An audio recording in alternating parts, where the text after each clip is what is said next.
episode of Gallifrey Pirate Radio, where we are interviewing yet another incredible Whovian, and also somebody that is, to me, a major player in the world of gaming, the pen and paper type, RPGing, which is something I got into back when I was a little kid. Not any of his games, but I am your host, Davey Beauchamp, and I am joined by Drew Meyer, Angela Pritchett, and our very special guest, Steve Long. Yes. So, this is something that we've been trying to get together for a long time to do. Yeah, absolutely. To come over to your abode. As you can see, all the really cool stuff in the background here. We are coming at you from Steve's secret lair. And Steve, we've been doing cons for a very long time together. Yeah. Sort of crossing in the seas until what was it? It was the LogicCon we finally actually had a chance to sit down and talk. Yeah, and actually have a panel together, Yep. a world building panel together, and it was. Then we had that one with it was about Doctor Who stuff. Yeah. In fact, yeah. Yeah, later that con, but we finally had a panel together. We finally had a chance to actually talk and meet, and I discovered you are a huge classic Whovian, Yes. which is really awesome. So where did how'd you get introduced to Doctor Who? Well, like so many people in this area, it was through being broadcast on PBS back in the 70s and 80s. It would come on around here on what was then Channel 4 every evening at 6 o'clock. And I started tuning in because back in the day when everybody had a 6 o'clock news broadcast, I didn't particularly want to watch the news. And so I was flipping channels and I came across Doctor Who one day. It was Tom Baker. And the rest was history. I just kept watching and watching. I became a big fan. In fact, some friends and I, when would this have been? 80, 81, I guess, maybe a little later, started what I think was the first Doctor Who fan club here in Greensboro. Wow. And back in the pre-internet days where you had to put announcements up on bulletin boards around town to recruit members. But yeah, I really got into it. The first convention I ever went to, in fact, was a Doctor Who convention that was held over at UNC Chapel Hill. Oh, wow. That had John Pertwee and Elizabeth Sladen as guests. Wow. Yeah, it was a lot of fun. Okay, because I've not actually talked to anybody that's actually has even been in the same room as those two. What were they like? Oh, they were great. This was before cons were a big thing. Yeah. I mean, there had been Star Trek conventions. This whole thing was just getting going. But John Pertwee, he came out and he spoke on stage. He was dressed just like he would have been as the Doctor. He had his Inverness cloak on and talked about where he got it and what he did. Wow. And it was my first introduction to the fact that the stars of these shows often know far less than the fans, because a lot of fans ask questions. He must have taken questions for an hour or two, and he said, "I'm sorry, I don't know. I haven't watched that episode since we filmed it." And Elizabeth Sladen was the exact same way. They were just both as gracious and friendly as they could be. That's funny you would say that, because when I interviewed Peter, he was just like, please don't ask me about any specifics about the show, about the audio dramas, because I really don't remember them anymore. I remember the overall stuff, but I can't remember this specific thing or that specific thing, because we just did so much, and then with the audios, they turn them out so quickly. He can't, I think SNL has that funny skit where they're asking, the Captain Kirk, all these very specific questions. Yeah. I mean, they're sort of making fun of fandom in that, but this is they just couldn't, they don't know. For the actors, it's a job, and for us, it's it's a hobby, it's an avocation, it's part of our lives, it's something we obsess over in many instances, and so we know it better than they do. Yeah. I ran into the same thing once when I was working on the Star Trek role-playing game, and I was very fortunate to be put in contact with Rick Sternbach to ask him questions. Yeah. I was writing a book about starships, and for those of you out there who don't know, Rick Sternbach is one of the principal designers of starships for TNG and beyond, and sort of the god of Star Trek starships. And I sent him a short list of questions because I didn't want to strain his patience, and he just didn't know some of the answers because they were ships that came along after his time working on the show. He wasn't paying any attention. What's an Akira class ship? I didn't work on that. Yeah. But if I asked him something about the Enterprise or Voyager, he knew. And in fact, he had some almost fanboy type answers about some of the things. It was fascinating. That's pretty awesome. So I mean, I'm not going to assume anything here.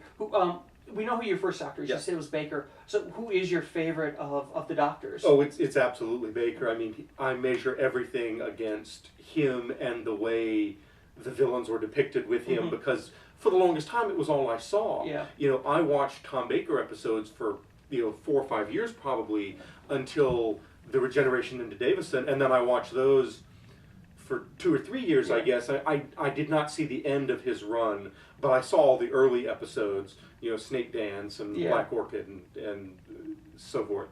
I don't remember them as well because the Baker episodes I saw again and again and again as reruns until the Davison ones came out. Yeah.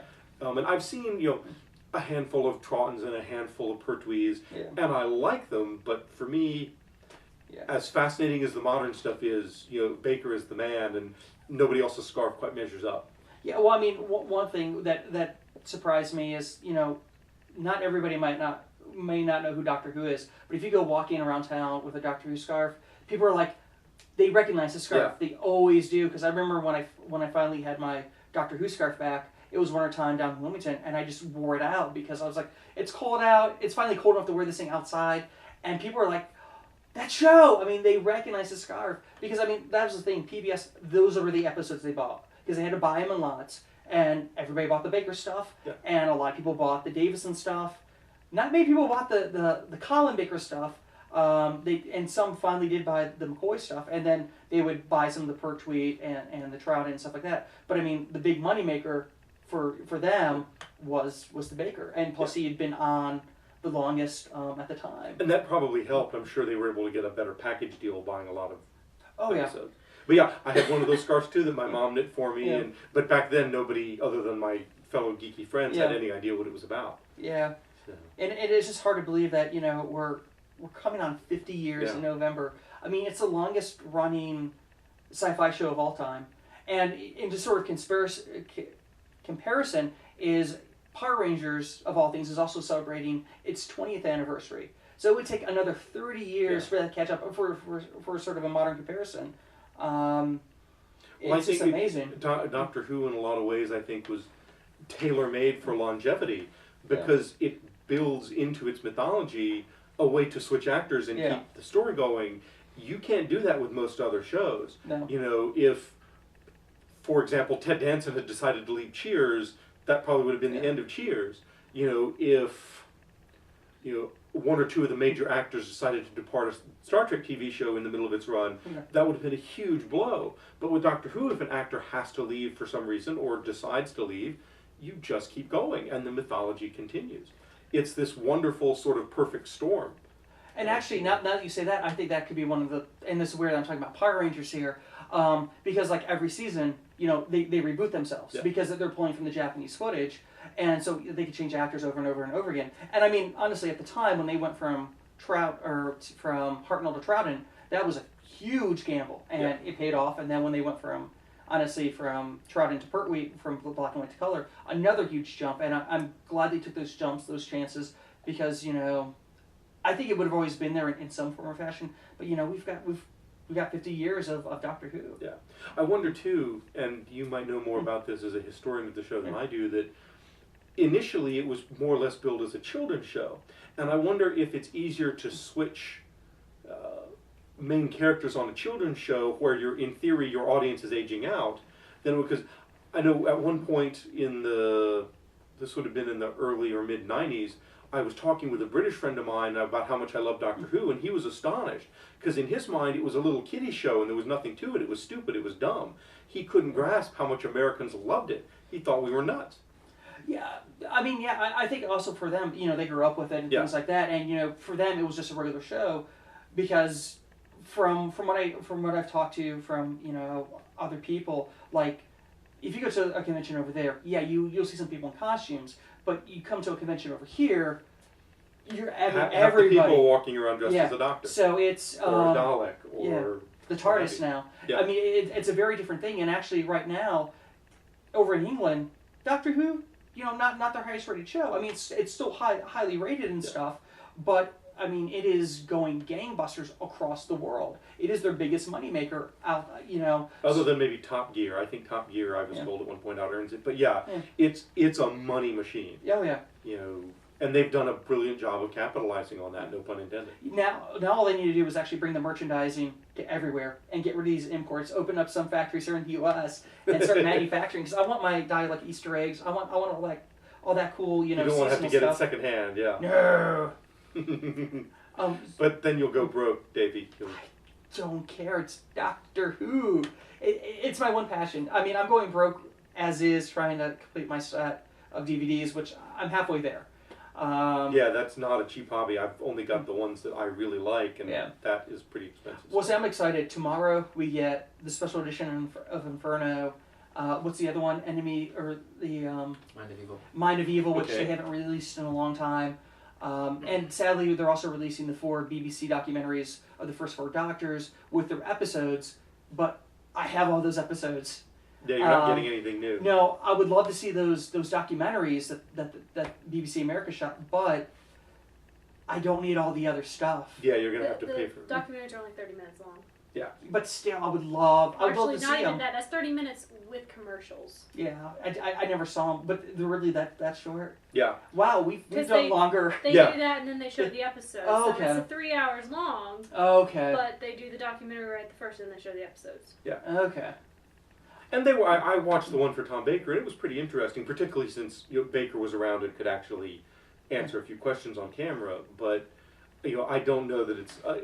Wait and see them when they're on sale, and pick them up, and you'll be in a much better position. Well, I hope they realize that some people already have these things, and they might just release once they're all out, just the 12 or 11 documentaries. I keep jumping the gun because we're getting ready to get a new doctor and stuff.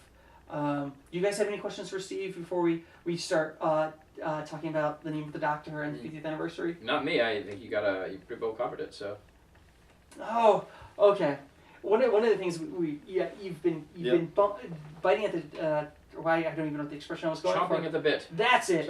About talking See, the about trivia master knows. He does. Talking about the 12th Doctor, you were very or the 12th Doctor. The name of the Doctor. Yes. I got 12th Doctor on the brain because everybody It probably connects to the 12th Doctor somehow. Yeah, I mean everybody's talking about it right now. Speculating have they cast it, have they not cast it? Who's it going to be? Yeah, I mean news agencies are trying to force the BBC to announce something beforehand by saying they claim they got footage of them doing photo shoots with the new guy. So the name of the Doctor. So, what did you think of it?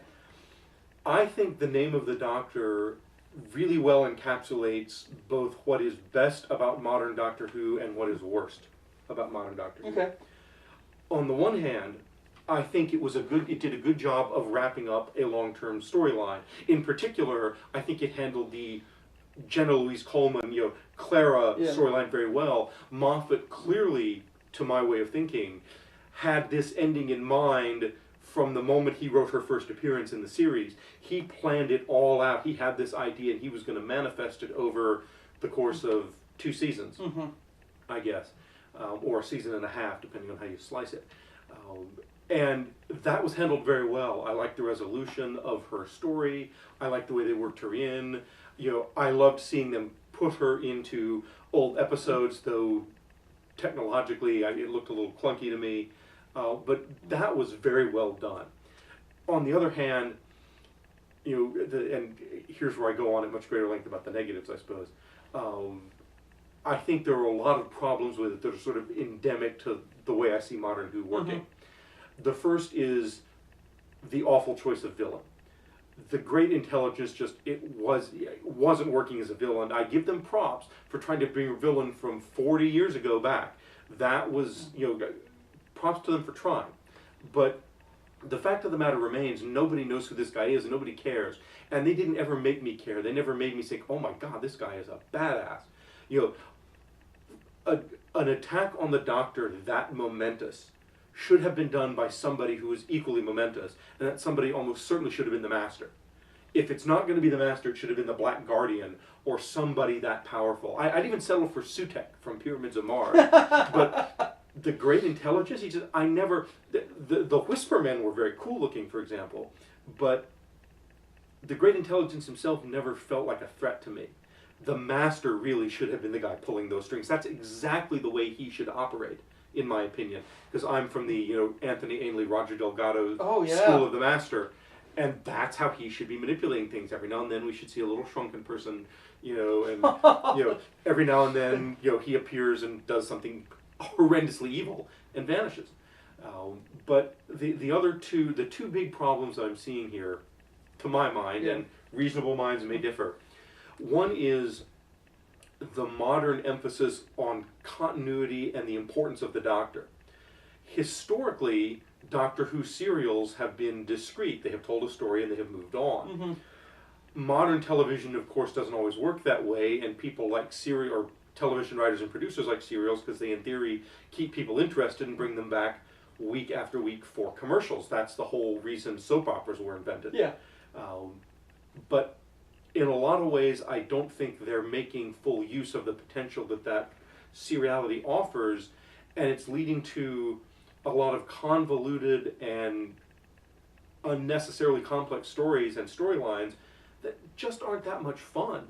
I mean, I think if you ask most fans of Modern Who what their favorite episodes are, they're going to cite episodes that are very individualized. They're going to cite Girl in the Fireplace, or Blink, or Family of Blood.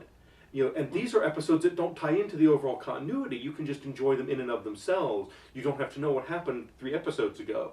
And you don't have to deal with these, big overarching questions, that who is the dude in the astronaut suit that just killed the Doctor? What is the name of the Doctor? And I think those things are detracting from the overall fun of the story. And the other problem is, and you guys as better experts on Who may be able to correct me here, is I think the name of the Doctor shows that in 50 years of doing this television show, no one at Doctor Who, or no one who has any sort of authority over it, has ever sat down and said, okay, this is the way time travel works, here are the implications, now we're going to build stories around these things. I think they've been so contradictory and back and forth with the way they do their time travel that I can no longer tell whether something makes sense. Does it make sense that the Doctor could go to the point in time where his final time span is, and somebody could travel back in time that way? I don't think they know. I don't think they've ever sat down and defined that. And as somebody who comes from a gaming background and a world building background, I want to know. What I don't want to see is a typical Star Trek, we are telling a good story this week and damned if we're going to maintain any continuity. Because Star Trek is infamous for that. That's literally what they have said. Paramount said, we're telling a good story this week, and we're not worried about the implications for next week. And as a result, you end up with transporter technology that can do anything. It just doesn't because the writers ignore it. And I think time travel in Doctor Who has become that way. They're not giving us rigid criteria for what can happen, and therefore anything can happen, and it's largely become meaningless. So you're giving time travel the same degree of severity that Star Trek gave the Prime Directive, which is the Prime Directive says you cannot do this. And so what do they do in every single episode? They do that. They do because that. The only purpose for having the Prime Directive around, in a dramatic sense, is to build stories about violating it. It would be fascinating to see them follow a story where, okay, we're going to follow the Prime Directive and something good happens. But for the same reason that we don't ever see cop movies about cops who follow the rules and go by the book and never annoy their lieutenant. It's a lot of paperwork. Yeah, exactly. Yeah, no one watches that show. I have a whole genre of little stories I write in that. It's called Steve Punk, where normal people do normal things and nothing unusual happens. Yeah, no, I don't think they've ever sat down and defined it, just because they fall under more of a science fantasy instead of science There's fiction. no story Bible, if you will. There But yeah, is. you're absolutely right, and there are benefits to making that decision, and the benefit is they don't have to worry about whether or not they can do something, and that fans like me will then come after them and say, no, that's not possible. What were you saying, Drew? The Blinovich limitation effect, which is something that came about with the Third Doctor. And the idea is that it sets apart 2 really important aspects of the show, where you cannot, there are fixed points in time, and you cannot cross your own timeline unless the story demands it, right? Yeah. But for the most part, as a show, Doctor Who does stick to those when they need to. Yeah. And that's the closest we have to time canon. And when they cross that kind of barrier, they usually will give us technobabble, but they'll give us a reason for it. It doesn't just happen. They go, well, we can do this just this once because blah, or we did this and now we have Reapers trying to eradicate time. Yeah. That's kind of it as far as the rules are concerned. And I do agree with you that they never sat down and did that. In some ways, I think some people would argue that's part of the charm of the show. I agree. Is that, you know, it does just kind of go willy-nilly, and that is almost Wibbly wobbly, timey-wimey stuff. exactly, and it's a function of the producer of the show. Because as you walk through kind of the history of Doctor Who, different producers have treated the show differently, and you know, you have eras where, you know, even saying Tom Baker has 3 distinct eras, you know, 3 different producers. I'm curious, going back quite a ways, about arcs. What's your feelings on the Key to Time series? I love the Key to Time. I wish I don't necessarily think they want to do that every season, but I thought that was a good way to build an arc that didn't require you to have watched everything. Right. You know, all you needed to know was at the end of each arc they'd gotten a segment. And the beginning of every arc, they were looking for a new segment, and you were fine. It was just loose enough. If I have any complaint about the Key to Time, it's that I wish they had brought the Black Guardian back more as a villain throughout the course of the show, because I guess they did briefly during Davison's run with, what's his name? Turlo. Yeah. Turlo. I can never remember that name for some reason. With Turlo, but other than that, I don't think they've ever brought him back again, have they? No, he's kind of. I mean, he what was a gone. great idea. I thought that was fascinating. There again, you know, there are guardians to time. Explain more about this to me. What are the implications and consequences of this? I guess my real complaint is, I suppose, that as I've never gotten to write for the Doctor Who RPG, I've never been able to define any of these things to my own satisfaction. Have you ever played the Doctor Who RPG? I have not, no. None of my friends have ever expressed an interest in playing, but I know the people who create it. In fact, one of my business partners at Hero Games has been working on a supplement for the current Doctor Who. The current iteration of it. Yeah, the one produced by Cubicle 7 over in the UK. Curious if you ever played the early one from the Fossil one, yeah. Yeah, from the no, 80s. I never played that, because at that point in time, my gaming groups were totally revolving around D&D and Champions. Of course, with occasional forays into, say, Traveller. And we just, for some reason, we never glommed onto any of the FASA games at that time. I didn't play any FASA games until Shadowrun came out. Sure. But part of and I don't know how the Cubicle 7 team handles this, it's a very difficult property to do as a role-playing game, because if I'm playing that, I want to be the Doctor. You know, you either have to rule that nobody can play the Doctor, in which case you're telling me I have to play a second fiddle character, and we all know historically that the companions largely do nothing. You know, or you have to have a group where everybody is a Time Lord, which is has no resemblance to the series, and B, is potentially very overpowered. Now, I'm sure they have some solution for this. I just don't know what it is, because I've never picked up a copy of it and looked at it. I should probably try to remedy that at Origins later in the week. But I mean, I think the setting has a great deal of potential for role-playing games, but I don't know that that would necessarily mean being a Doctor and traveling through time, because I'm not quite sure how you'd pull that off. Well, you pick up the game. If it's possible to play it, you let me know and we'll run it. Okay. So. Yeah, see, I'm really You curious. better watch out. You're making a record of this. You are. Yeah. The thing I'm curious about, more than happy. because I actually want to bust out, because I have the card game, I actually have the board game from the UK now. I want to try those out, and actually, I hope they release this in the States, but they just released a Doctor Who trivia game that comes with a DVD. Oh, sweet. And the problem is it's region, so I'm hoping they come with the American version, because I would like to do some episodes of us, trying these games out and playing them. Yes, other than RPG, I think you could make a great card game or board game out of Doctor Who. But no, I'm curious about their individual Doctor books, the source books. I want to know how detailed that information is. Could it be a good reference source? I want to say the second or third Doctor. And they're planning to go. That I mean, certainly if I were in charge of that line, that's what I'd do. Yeah. The difference is, I'm guessing they'll split the fourth Doctor into 2 books, because it's so much material. No, from what I see, each Doctor one book. Or it'll just be a bigger book. Yeah.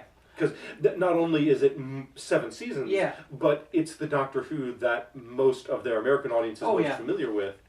So, but props to them. I think they're doing a very good job in marketing terms, and they seem to be going great guns. And Well, one thing I noticed is that yeah, the books themselves, if you're buying the physical book, they're quite expensive. I mean, they're just the They nature of have to be. RPGs. It's full color art throughout the hardcover book. But when I saw Gotta the be. PDF files, I mean, the PDF files for those, very reasonably priced. I think they're around $20.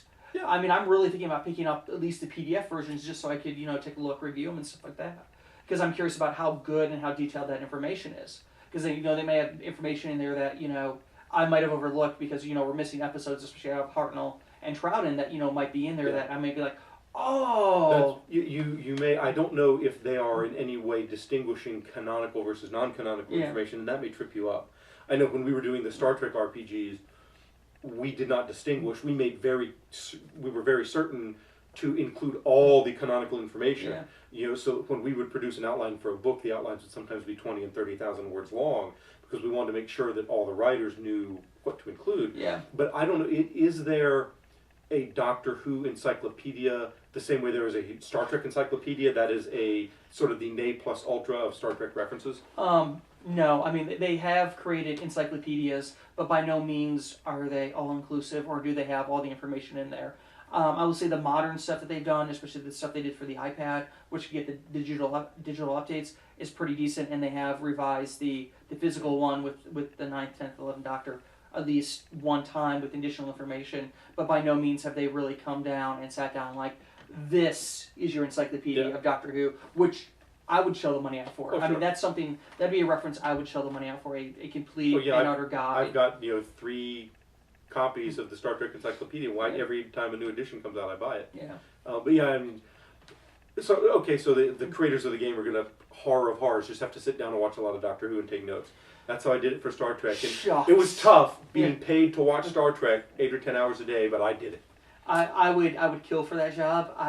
And especially being a librarian, I would be there, footnoting. I'd make sure everything is referenced because I mean that's what I do. I mean I love going back and making sure everything has the correct reference to it and footnotes. So we can go back at this is the information, and if you need a secondary source, it's here. Yeah. For example, to give you a perfect example of that, when I wrote my Starship books, when I wrote the write-up of the Constitution class, the Enterprise in the original series, I gave it an aft phaser array. And several fans jumped all over it. There's no aft phaser array on the Constitution class. There just isn't. And I said, but if you go listen to, and I forget which episode it was, it might have been Balance of Terror, in the background chatter coming over the radio, a crewman says, power up aft phasers. And it's right there, it's canonical. They just never fire them. And I pointed that out to them. I said, here is my source for this. And they're like, okay, we're totally wrong. You just pointed out something we've never seen. Yeah. Because I was sitting there looking for any detail you could give me about starships. And I would love to be able to do something like that with Doctor Who. Maybe you should pitch them writing a book. I mean, we have the manpower. I'm looking at Drew and Angela here. I think it'd be a lot of fun. Now I'm gonna go over one or two rumors because I'd like to get a classic Whovian's point take on this. We all know that Clara, one of her echoes was on Gallifrey, and pointing out, you want to take this TARDIS versus this that TARDIS. Yeah, that was actually the best of those little bits. I really loved it. I mean, anything to see Hartnell again, and how they spice. I don't care. It's Hartnell. People are speculating that she was technically a Time Lord, that Echo, which means she would have regenerations. And the person that they're saying she might possibly regenerate into is Romana. I don't buy it. We've seen nothing that I can recall. You'd know better than I would. You guys would. That remotely suggests anything like that. And in fact, if she were a Time Lord, either she's lying to us outright, or she should have some idea of what's going on. Well, no, it was just that one Echo. Yeah. What do you guys think? I mean, because I actually thought that was kind of, I mean, I don't buy that answer, but I thought, in the world of, fan theory, I thought that was a pretty nifty one, because Romana has also been the only one that could really out-talk the Doctor, and Clara does a pretty good job of that. So what do you guys think? Because I haven't brought that up on any episode of GPR.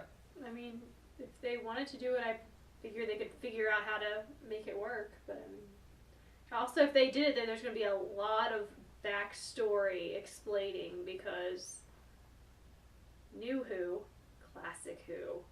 And there's a lot of people that have only seen New Who and have no idea what's going on in Classic Who other than some guy wears a funny scarf and hat. Yeah, they won't know who Romana is. Yeah, so, I mean, I think they would have to do a lot of build-up for that. So people would be like, oh, that's who this character is, not necessarily, who the crap is Romana? I mean, that's what you would get from a lot of people. Kind of like how they've been slowly building up his family. You know, little mentions here of the granddaughter, Susan, the crib. You know, because I honestly, I really think we're building up to an appearance by Carol Ann Ford. Because she's even said that she would be up Carol to Ann doing. Ford, who played Susan? Yes. She's still alive? She's still around. Yes, you can go and see her in California in Gallifrey 1. Yeah, she does a 25th anniversary is going to Oh, wow. be there. She still I does. did not know that. Yeah, she does a lot of the audios for Big Finish. And actually, I think the oldest living, I mean, I could be wrong about this, is Ian Chesterton, the actor who played him. I'm forgetting his name. But yeah, he's still around, and he's still doing the audios every once in a while.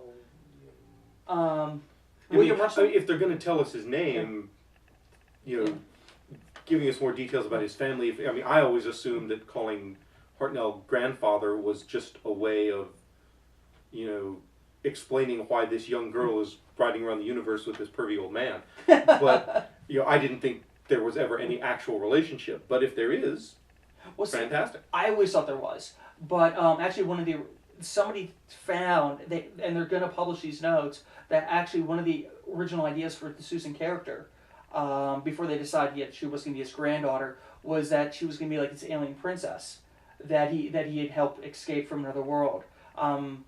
This was just some of the ideas they were jotting down at the time.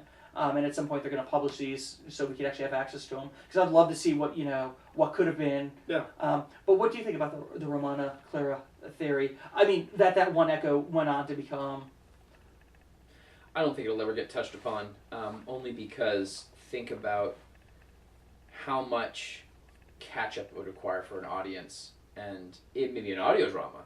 Like, that sounds like a perfect fanfic audio drama, or, I mean, that would be excellent, because you don't have to have the actor playing the doctor for that. You would just need Jenna Louise Coleman. So that would be good. That, I would suggest, is something to write. But I think dedicating a show to that would, unless that's the main quote-unquote story arc. Moffat has a healthy respect for Classic Who, but I think that might be asking our audience to deal with a little bit too much. Well, I'll tell you one thing about the audios, which we did learn today, because this is one of the questions I just asked John Answorth when we interviewed him. When does the BBC approve what Big Finish is doing? Mm-hmm. They first read the script, they approve that, and make any changes, you see if it's going to conflict with what Moffat's doing per se. Right. Then they record it, then they listen to it again, and then approve it. So in a weird way, I mean, a lot of the Big Finish stuff could actually be seen as canonical. I mean, Moffat has gone ahead and said that all that stuff is canonical in his mind. But I mean, I think in a lot of ways, that's BBC. I mean, of course they're getting the license. I mean, they're the official producers. I mean, this stuff is quote unquote canonical. The stuff that they're doing. So I think that's very, very fascinating. Because coming in December, which I'm really upset that you have to buy a subscription and then buy this separately. They're going to do I'm going to say a spoof, but they're going to do an episode, an audio, which is the Trial of the Valeyard, which I think will be a very fascinating listen to. I'll be coming eBay for that one because I'd love to listen to that audio, and because I actually got the original actor who played the Valeyard back, Moffat, bringing back the Valeyard in the Name of the Doctor. So it's kind of an exciting time. Hasn't he said they're bringing back the Zygons of all things? Yes! Oh, let's talk about 50th anniversary. I love talking about the 50th anniversary. Andrew's like, yes, he does. Being a classic Whovian, what would you like to see out of the 50th anniversary of Doctor Who? That's a good question. I mean, I'd like to see, this is going to sound snarky, and I don't mean it to be, I'd like to see proper respect paid to the history of the franchise and the overall Doctor Who storyline, not 20% first 8 Doctors, 80% Eccleston, Tennant, and Matt Smith, which of course means Tennant and Matt Smith because Eccleston wants little or nothing to do with it, as I understand. Exactly. And it's tough, of course, because some of them have passed on. Some of them are elderly at this Yeah. point, but I'd like to see something that pays tribute to the fact that we actually have had this around for 50 years and not just the past 7. I get that there are a lot of fans who have no exposure to the old stuff, Yeah. but I think the foundation is there, and I'd like to see something cool done with it. And so for me, I like the idea of bringing back old villains. Now, I don't know if the Zygons would have been what I would have chosen, but part of the trick with the modern series is there's a lot of old stuff that they really haven't ever mined to make use of, and yet paradoxically they haven't done as good a job as I would have liked them to creating newer things. Yeah. Like, I don't think they've created any villains that are as close to as good as the old classic Who villains. And I know a lot of people would cite the Weeping Angels, but I'm not in that camp. I love Blink, and I think they should have left it there. I think the more you bring them back, the Yeah. more annoying and stupid they become. Diminishing returns. Exactly. It's a great concept for one horror story. The more you bring it back, you have to keep looking at them like, this makes no Yeah. sense. And the thing is like, he threw out everything he had set up in Blink about them in their next appearance, and then he threw out everything else. I mean, Yeah. he kept changing, retrocounting the Yeah. angels. Like, for example, have they ever done anything? We certainly haven't done anything with the Black Guardian or some of the big villains, but have they ever done anything with the Rutons? I don't believe they have. And they've done the Sontarans. You kind of should have one and the other, in my opinion. Have they ever done anything with the Wirren in the modern series? Have they ever done anything with the Sea Devils? No. They barely did the Master, and they did him, in my opinion, badly. So, I'd love to see them, because clearly they've got an enormous amount of writing talent on that staff. Yeah. Some of the things they're doing, I mean, Girl in the Fireplace is one of the best episodes I've ever seen of any TV series, period. It's wonderful. Yeah. See, I was excited about the Zygons because they're one of my favorite villains from classic Who. They were certainly very cool and creepy looking. And the thing is I thought would have been great for them, and a way to bring back the classic Who actors, the doctors, is have, because Zygons shapeshifters, have, 4, 5, 6, 7, and 8, or maybe even have 8 as 8, but, have, those first 4, be the human appearances of the Zygons. That way you could sort of tie in the classic Who with bringing those actors in, not so much as the Doctor, but just as, these are what they look like when they're human. Clearly they have the acting chops, because I've listened to the audios. Some of these actors have really gotten a chance to shine just as actors in these parts. Well, I can do that one better. Have the Zygons show up as those actors in other roles they played. So they look like Peter Davison, but as Tristan from All Creatures Great and Small, for example. And just as a way of sort of paying tribute and poking fun. So, since we're talking about the 50th anniversary, we know one big part of the 50th anniversary now is John Hurt. Yes. What did you think? We have very little to go on about who John Hurt's character is. What did you, out of what you saw, what were your thoughts and feelings about John Hurt as the Doctor? Oh, I love it. I'd love to see him do more. To begin with, he's a phenomenally gifted actor. It's as far as I know, it's the first time they've ever picked anybody really famous, a big name movie star, to play Doctor Who. Peter Davison was known, for example, but for the most part, the actors playing Doctor Who is what made them, if I understand correctly, and I could be totally wrong there. But no, you're pretty spot on, and especially with Davison.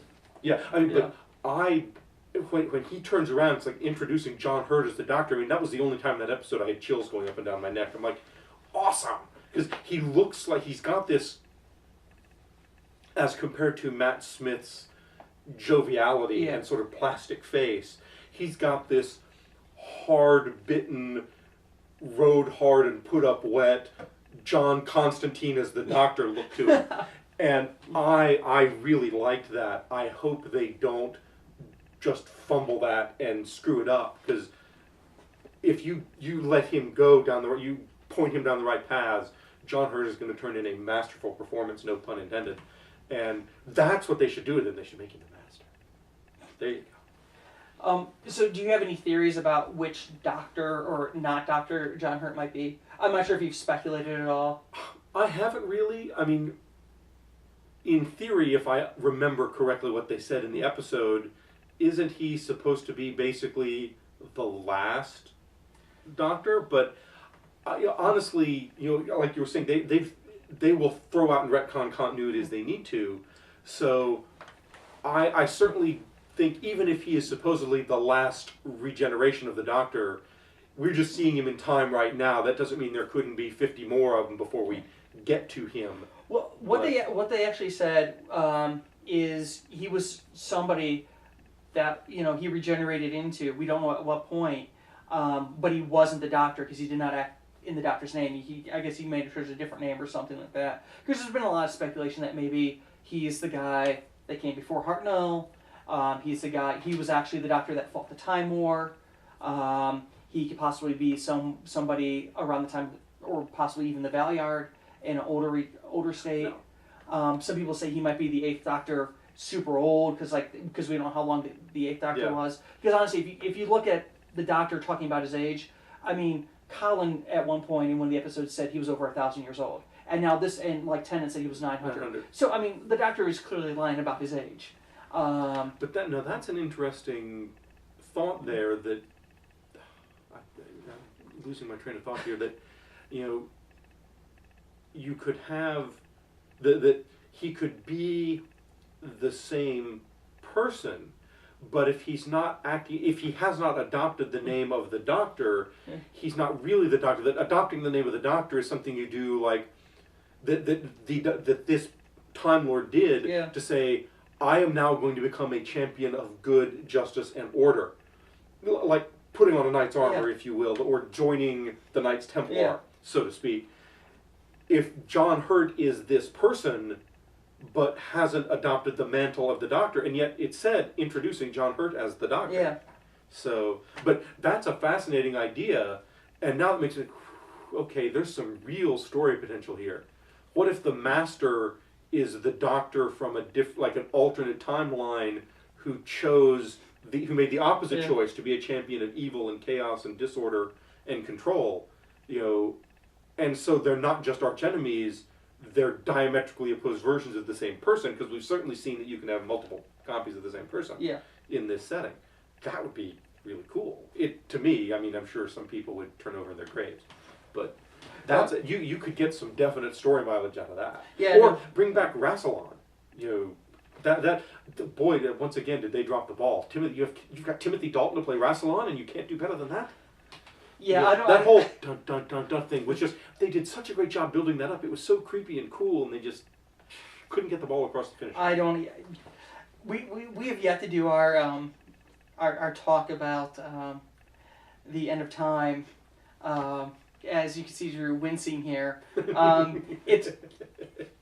think it's just going to be, if we're not careful, nothing but let's take a baseball bat to this episode, these 2 episodes, and just beat it to death. Because I can't say that it was all bad. I mean, it was the potential in the story that made me so upset that they didn't do more with it. There was certainly potential there. But I stayed up super late to watch the first part Christmas Day, and I cried. I stayed up this late to watch this thing because we had just come off Orders on Mars, which I thought was an incredible story, especially for Davies. And then it was pretty well done.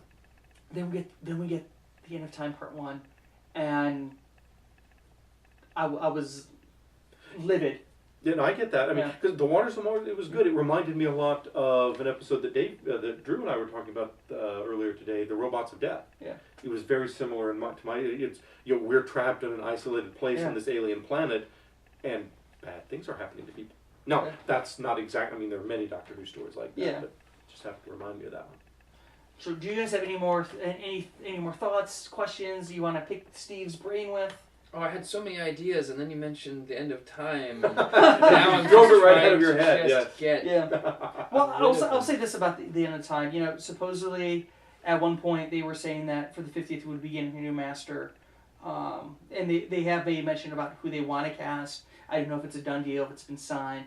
Do you want to say? No, I just think it would be hilarious if our new Master was David Tennant and the Master regenerated into David Tennant's body. That would be cool. No, no. I mean, that would be Tennant in particular would probably really like that. Well, I mean, it's very Shakespearean. It is, Sorry, that was just me wanting to make The everyone. problem is Just head explode. the problem I had with John Simm as the Doctor. I mean, John Simm is a phenomenally good actor. I don't know if you've watched Life on Mars. I've heard nothing but incredible things about it. It's really good.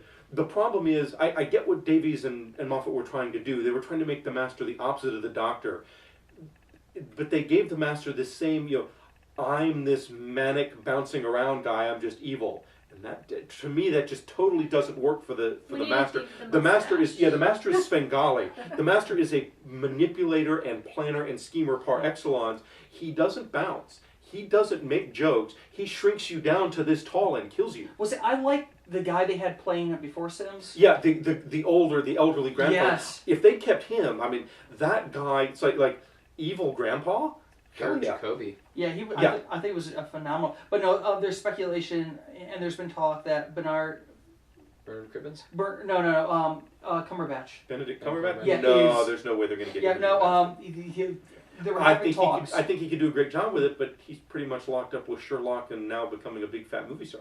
Yeah, but I mean that's a great thing with the Master. You don't need him every episode. True, you don't need him every episode. But he could do. He looks a little young in my mind to do it, but he could pull it off, I think.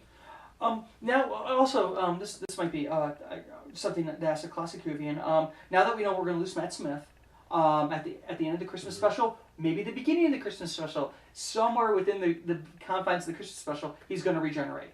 I think it would be cool if we regenerate at the beginning and we get an entire bunch with the new Doctor. But what would you like to see out of a new Doctor?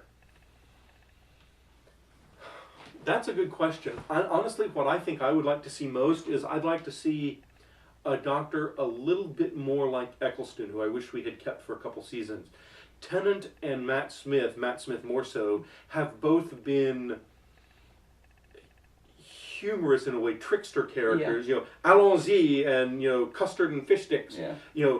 There's been a little bit of a goofiness to it, and not always, because let's face it, it's Tennant that gave us Family of Blood, and the end of Family of Blood was just chillingly awesome.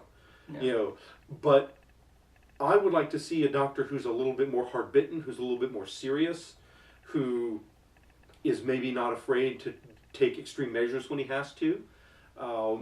Like for example, as cool as the concept of a good man goes to war was, it's hard for me to take Matt Smith seriously as a warrior, if you will. And I would like to see a Doctor whom I could take more seriously as a warrior or an action hero.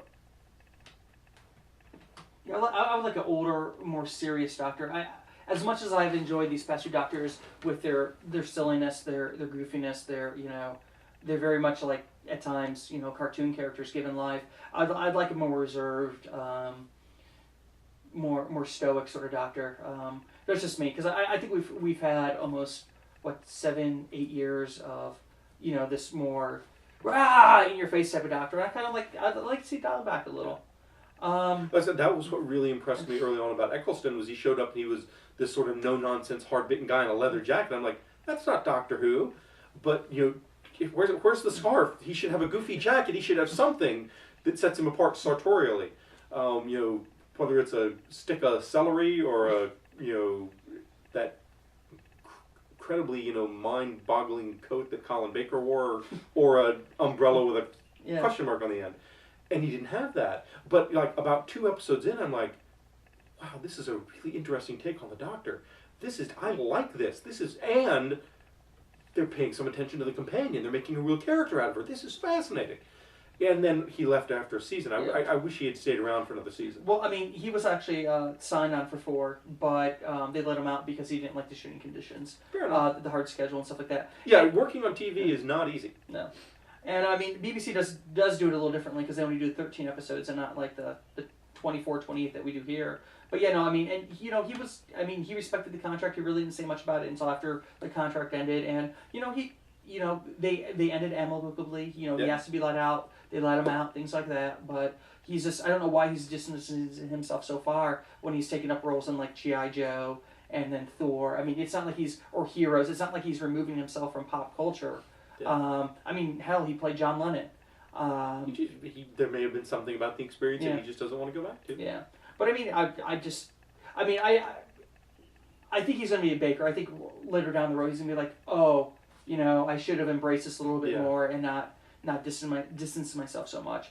But is there any upcoming projects that you're doing, working on, that you want to go ahead and let our audience at home know? My latest book for my company, Hero Games, is the Monster Hunter International Employees Handbook and Role Playing Game that is due to ship from the printer, I believe, a week from Friday. Don't quote me on that to be sure, but Wow. we're a little later than we wanted to be. In theory, we should have shipped in May, but my father's death in December sort of threw a monkey wrench into the project there.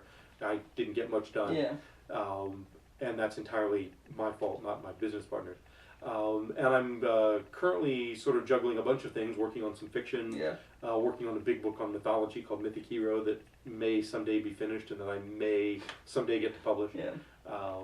And I'm about to do what's called a series, which is a setting for the new edition of Cartoon Action Hour, which is a role-playing game about 80s style cartoons like He-Man and G.I. Joe. Nice. Yeah, and I'm doing my series, which is like a 2,000 or 3,000 word treatment. They just did a Kickstarter, and that was one of the stretch goals. Oh, cool. Is inspired by the short-run 80s cartoon Black Star, if you remember that. Oh, I love Black Star. Yeah, and so I'm doing that. That's where I'm taking my inspiration. Oh, nice. Ordinarily, I'd do Thundar because I really love Thundar, but they've already got a setting like Thundar, so I can't do that. Wow, that's Jack Kirby. I mean, Black Star. I'd love that. Yeah, it's great stuff. Yes. Yeah, and I've been rewatching it on DVD and having a lot of fun. But yeah, so I'm sort of keeping busy with just whatever attracts my attention and avoiding anything that puts me on the deadline for something I don't want to do. Yeah, no, it's really cool that, because I saw your Kickstarter for the Monster Hunters. Because, I've met Larry Correa, super nice guy. He's a great guy. Loved talking to him and stuff like that, so it's really cool to see. And he was a dream to work with. It's going to be tough to do more licensed games because he was just so easy to work with, so much fun. I'm meeting him at Gen Con for the first time when, as part of the Kickstarter, I'm running a game where he's going to be a player, and then 4 other people, pledged $500 a piece to buy the other seats. And one guy is coming from Bosnia to play in the game. Wow. Yeah, he's pretty impressive. Really a real dedicated fan. But it was a lot of fun working with Larry. As I jokingly told my business partner, said, because I've done a lot of licensed RPGs, I wish I'd had this level of authorial access when I was writing the Lord of the Rings RPG or the Dune RPG. Well, yeah, I mean... But kind of hard when they're dead. But yeah, if I could, because all the flack I got from Lord of the Rings fans were like, it doesn't work that way. I'm like, yes, it does, and here are my references. And if I could have just called up J.R. Tolkien and said, sir, when you say this, did you mean X or Y? And I could do that with Larry. And the great thing about it was if he hadn't thought about something, he's like, well, I don't know. I could just make something up, and he could say, oh, yeah, that's great. So, from my perspective as a creator, I got to have a little bit of influence. I got to build a little section of the sandbox. And I love that. Hopefully it'll show up in a novel somewhere. That's awesome. Yeah. So, anything else you want to ask him? Because you guys, sadly, I've done a lot of the talking. You guys haven't. But that's part of the course, I expect, right? No, I think you've done an excellent job, and it's lovely to hear you. Well, I'm glad you guys were able to come up and were able to do this. We've been talking about it for months now. Yeah. So it's been a lot of fun. So I guess this is Galloping Pirate Radio signing off. Peace.